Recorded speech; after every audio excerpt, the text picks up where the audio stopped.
2, Mark chapter 2. Give Mozimunya, God bless you. Mark chapter 2, Ashinji nofunga tinoiziva, mwari vachititira nyasha. A few days later, when Jesus had entered Capernaum, people heard that he had come home, so they gathered there and there was no room left, not even outside the door. And he preached the word to them.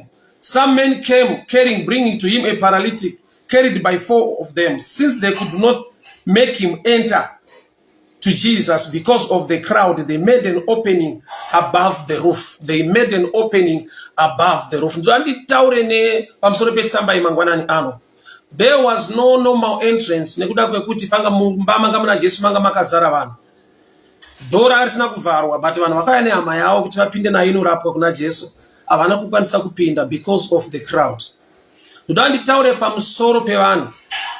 The crowd. Vanhu. Muupenyu hwemunhu mune vamwe vanhu. Vanhu vae blockage muupenyu hwake. Zvingava mubusiness kune vanhu vakamira so that your business will not prosper. Aindo hatirwe nenyama neropa asi nemweya.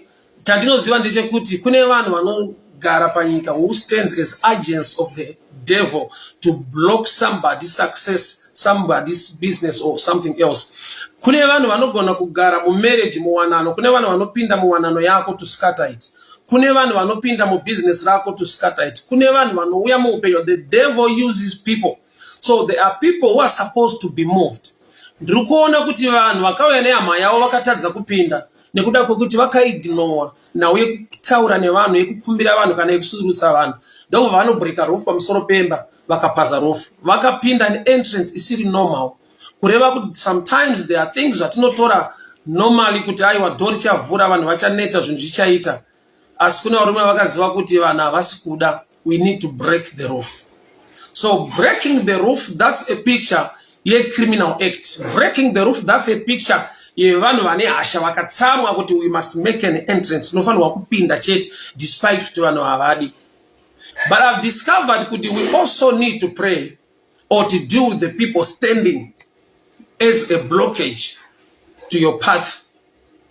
Murugona kuti murume paakapinzwa nepamusoro perufu akaendeswa kuna Jesu ndokubva aporeswa. Healing yake iri mukati. But mukati hamupindike nokuti makazara ende pane vanhu vakamira. So a person can be somebody ari kuyuzwa nadevil to be a blockage. Uchaona kuti Matthew chapter 2, Joseph in a dream unonzwa neangel kuti now you can go back to Egypt because Pharaoh is dead. Shoko raMwari rinotaura pamusoro pekufa kwemumwe munhu kuti Jesu agone kudzokera kwaakabva. Now you can go back because Pharaoh is dead. I know it's a bold and dangerous statement when we talk of death, but on this text, Pharaoh is now dead. Maybe I need to read. Matthew chapter 2, verse 13.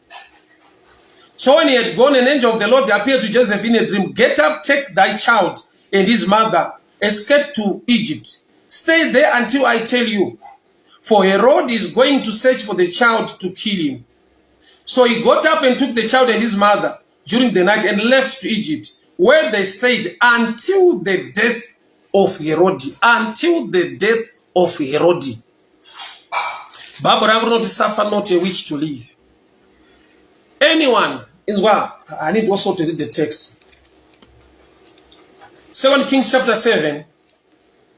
Elisha unotaramaz wikunemwe muruma achiti verse 2. You will see it with your own eyes, answered Elisha, but you will not eat any of it. Ndoda kunamata a violent prayer. Bible not touch not my anointed and do my prophets no harm. May the anointing work on your behalf to deal with somebody who is standing against your business, against your children, against your marriage. The one who knows to scatter marriage yako, the one used by the devil to scatter your business. I stand as a servant of God. By the reason of the anointing, I command the angels of war to take charge in this mission. Anyone standing wants to scatter your business, your marriage, your career, your life. out of the way in the name of Jesus. Out of the way in the name of Jesus. Out of the way in the name of Jesus. Varuma vakaenda nepa msoro pemba vakapwanya rufu yemunhu. Imhosva yavakatoita yekupwanya rufu yemunhu, imba yemumwe munhu. Nekuda kwokuti vatadza kudhila nevanhu vakamira padoo. Vanhu vakamira padoo havasi varidzi vemba, asi ndo vanotova a blockage muimba isiri yavo, and vachitadzisawo vamwe vanhu kupindawo. People are so wicked. Kune vanhu vanomira mudzimba dzisiri dzavo, wotadzisa vamwe vanhu kuwana blessing iri mumba imomo, yeti imba iyoyo haisi yavo. Mandibo shataka. Rabba shataka yadabo shalianda. I stand in the authority of the anointing and the grace of God upon my life. May the angels fall take charge. Pa service ino panguva ino ndiri kunamata newe mudikani. Zvichida muupenyu hwako mune vanhu vakamira. Zvichida muupenyu hwako muna Herodha arimo. Iye wokuti kana akaramba aripo unotobva muarea iwewe. Jesu akabviwa naye akaendwa naye. Nokuti vapiwa an instruction yekuti Herod is after the child. Asi vanozoudzwa kunzi now you can go back for Herod is dead. Anyone standing as a witch, Bible rati suffer not a witch to live. Anyone standing on your path on the doorway for you not to enter. Munhu uri kukutadzisa as an agent of the devil, standing as a blockage in your life. Father, this morning I pray. Father, this morning I pray. Father, this morning I pray. In the mighty name of Jesus. In the mighty name of Jesus. Anyone standing as a blockage, kujoye family yako. Anyone standing as a blockage, akamira pa financial door reupenyo wako kuti mari regere kubatika. Anyone standing as a blockage, an agent of the devil against your health. Father, in the mighty name of Jesus. Father, in the mighty name of Jesus. Isati uzopaza rufu. Taakudhila nevanhu vakamira ipapo. It's high time the enemy must be moved off. It's high time the enemy must be moved off. It's high time the enemy must be removed. The devil works with people. Kune vanhu vanova ma-agents of the enemy. Zvakuti iwo uchitai watirwe nenyama neropa unenge uri right. But chinzwa ka the devil ane vanhu vaanomisa munzira yeupenyu hwako. Dai varume havasina kuenda pamusoro pemba kundopaza rufu kuti vadzikise hama yavo. Uri kuona here kuti nyangwe dhora ravhurika but hapasi kupindika nekuda kwevanhu vakamira ipapo. Muupenyu hwemunhu wese munogona kuita vanhu vakamira. Muupenyu hwako iri chandirwadza ndechekuti vanhu havanga vauya kuzonzwawo shoko. They are not the owners of this house, but they became a blockage to others. Varuma vakamira padoo havasi varidzi vemba iyi. Mumba makazara vanhu vachiparidzirwa naJesu, which means vanga vatouyawo futi as visitors. But they are standing as agents of the devil. Chionaka, vauya kuzonzwa Jesu achiparidza, but vakudzivisa zvinogona kuitwawo naJesu. Vakudzivisa breakthrough yevamwe vanhu vanonoka kuuya vauya kumashure. Ndaitasira kuti vanhu havave netsitsi. But I've discovered that people are wicked to that level. Jekuti kunoita vanhu vanototi ndinobeja kuti ndiri mupenyu zvako hazviiti. Mu life kune vanhu vanotaura mashoko anorwadza nekurema kudaro. Kuti as long I'm alive hakuna chiri kuzoita muupenyu hwako. Muupenyu kune vanhu vanotaura mashoko anorwadza nekurema kudaro. Kuti as long ndiripo chini chauchibate. As long ndiripo dhoira harivhurike. As long ndiripo zita rako kumusoro harigone kugamuchirwa. Father, I pray in the mighty name of Jesus. Father, I pray in the mighty name of Jesus. Anyone standing as a blockage, anyone standing as a blockage, anyone standing as a blockage, muupenyu vana venyu pa platform ino panguva ino. Munienga viswe by fire, by power, by fire, by power, by fire, by power, by fire, by power. In the mighty name of Jesus, in the mighty name of Jesus, in the mighty name of Jesus, in the mighty name of Jesus. Remember, vakadzi vachienda kuguva raJesu, vakadzi vachienda kuguva raJesu vaibvunzana munzira ndiani uchatibvisira dombo. Bhaibheri rinoti vakasvika dombo racho rabviswa. Dombo iri chariri kubvira haisi nyaya yekuti vakadzi vapinde bedzi, but nekuda kwekuti kuna Jesu ari mukati anofanirwa kubuda uye nekuonekwa. So there are times yekuti vamwe vanhu vanomira sedombo muupenyu hwevamwe vanhu. Ukatarisa nyaya yaLazarus uchaona kuti Jesu anotanga ati bvisai dombo.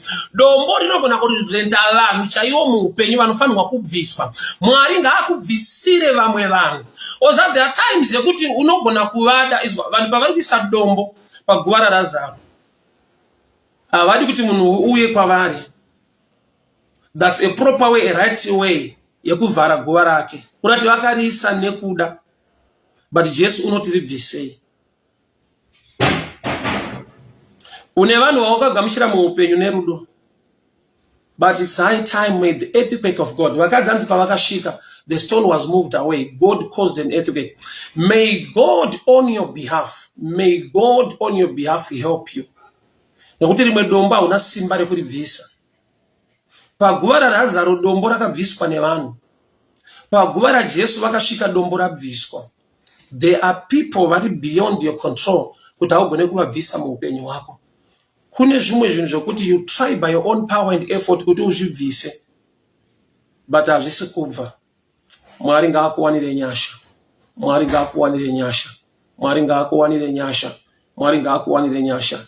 May God help you to remove each and every person who or she is a blockage mu life yako, mu destiny yako. Baba ndikunamata muzita raJesu Kristu eNazareta. Anyone standing on the doorway of my life, anyone used by the devil to become a blockage to my destiny, anyone used by the devil to be a blockage to my marriage, a blockage to my business, a blockage to my career, a blockage to my ministry, be removed now. Be removed now. Be removed now. Be removed now. Be removed now. In the mighty name of Jesus. In the mighty name of Jesus. The violence shall take it by force. It's high time you become violent in the spirit and deal with every spirit, every manner of spirit. Irikushanda semunu akamira pa doorway ye breakthrough ya upenyo wako. These people are not the owners of this house, but they became a blockage to others. Vasiri varidzi. People are so wicked. Muzvinhu zvisiri zvavo vanopinda mazviri. Odzisa vamwe kuwanawo blessing yavari kuwana imomo. Muzvinhu zvisiri zvavo vanotouya kuzokudzivisa kambani haisi yavo, but havafarire kupromotoka kwako nekusimudzirwa kwako. Chechi haisi yavo, but havafarire chipo chiri mauri, chechi iri yaJesu. Kune vanhu vakuti kana vapinda muzvinhu havadi kuti vamwe vapindewo. Muupenyu ufunge kune vanhu izvezvi vanhu, kwete mweya, kwete mademoni. Demons, they work with people. Spirits anoshanda futi, they are agents of the devil standing in the pathway of your life. Ina ndisuda kunoenda pamusoro pemba ndonopaza rufu yemunhu. Ndakuda simba raMwari, simba raMwari, simba raMwari, simba raMwari. Rinoita kuti kana vakadzi vakasvika kuguva raJesu vasvike dombo rakabviswa. Havazive kuti rabviswa sei dombo ranga rakakura. But ukaverenga deep unozwa shoko richiti there happened an earthquake and the stone was taken away. An angel of the Lord came down and removed that stone. An angel of the Lord came down and removed that stone. I need to get that scripture. I need to get that scripture so I can read. I need to get that scripture.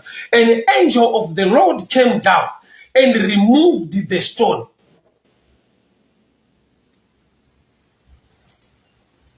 Makatabo shaliandarabosa. Mande boloshia katalabosha riabadada basatiandi. Reda bayaka laboshia takila basanda. Rada dalabosha liga basata labosha. Menta bareke dalabaziga rianda laboshia kata. Muchene makatendeka. Makarura mamuninyasha munogona. Makarura mamuninyasha munogona. Nokuti munotida, nokuti munotirwira, nokuti munotichengeta.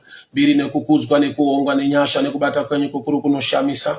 Nokuti makatendeka, nokuti muri muchene, nokuti makanaka baba. Wamasimba ose mchene wakarurama, mchene wakarurama, mchene wakarurama. Exodus 16 verse 4. But when they looked up, they saw that the stone, which was very large, had been rolled away. Their question along the way, Exodus 16 verse 3. They asked each other, who rolled away the stone from the entrance of the tomb. But when they looked up, they saw that the stone, which was very large, had been rolled away. The stone had been rolled away. Zvawusingagone kubvisa munamato wangu mangwanani ano Mwari ngavazvibvise. Pane imwe entrance yaunofanirwa kupinda, pane imwe nzvimbo yaunofanirwa kusvika, but ine vanhu vakamira sematombo ipapa. Vanhu ivava hauna simba rekuti ugone kuvabvisa. Vanhu ivava hauna voice rekuti ugone kuvabvisa. But this is my prayer this morning. Anyone standing on the doorway, on the pathway, aripa entrance, arikuda kukudzivisa kupinda mukati mune breakthrough yako. Bible rati kuna Joseph, now Herod is dead, you can go back. Variko vanhu vakataura mazwa aya kwauri vakati over my dead body. Variko vanhu vakataura mazwa aya muupenyu hwako kuti as long ndiri mupenyu zvazviitizvi. Variko vanhu vakashandiswa nemweya yetsvina vakamira mukati mewanano yako kusvika wanano yako yaane separation, kusvika wanano yako yaparara. Vanhu vakamiswa nemweya yetsvina mukati memba yako, mukati memhuri yako, mukati mebasa rako. Father, I pray, every agent of the devil standing at the entrance, the joy of my marriage, anyone used by enemy to scatter my marriage, to scatter my business, to scatter my children, I stand as a servant of the Most High God. In the mighty name of Jesus, in the mighty name of Jesus, in the mighty name of Jesus, show yourself mighty, Lord. Show yourself mighty, Lord. Yaba satarabosha, mente teleboshiata, mande baladiata kalabasande, ibajae kontabariga diasa, mante baladiaka korabazugadaya, ibajante ke maliga daya soko bajayande, ribazaika ta balamasianda kotaraboshianda. Father, in the mighty name of Jesus, anyone used by the enemy, Father, in the mighty name of Jesus, every agent of the devil standing against my marriage, every agent of the devil standing against my career, every agent of the devil standing on my pathway, be removed, be removed, be removed, be removed, be removed, in the name of Jesus. In the name of Jesus, I command and I send the angels of hope to bring shame to your life. Wesa arikunza kunyadziswa muupenyu hwako, wesa anonza kurwadziwa muupenyu hwako. Ndiri kunamata mangwanani ano sevarume vanga vakamira pagate padoor vachitadzisa vanhu kupinda. May they be removed like a stone. Riri paguva raJesu vakadzi vari kuti ndiani angaribvisa, because it was a large stone. Zvimwe zvacho zvinorema, tinoremerwa, hatina simba rekurwa nevanhu nekuvabvisa pavakamira vachitirwisa. Asi tatuma mashoko munyika imweya. The word of God is God. The word of God is power. May God bless you. May God protect you. May God favor you. This is my prayer for you this morning. Favor upon your life wherever you go. Mwari vakutungamirire vakugonese muzita raJesu Kristu Nazareta. Amen and amen. God bless you people. Bye bye. Tisangane zvakana mangwana on this prayer to remove my obstacles, matombo vanhu vakamira mupathway yeupenyu hwako.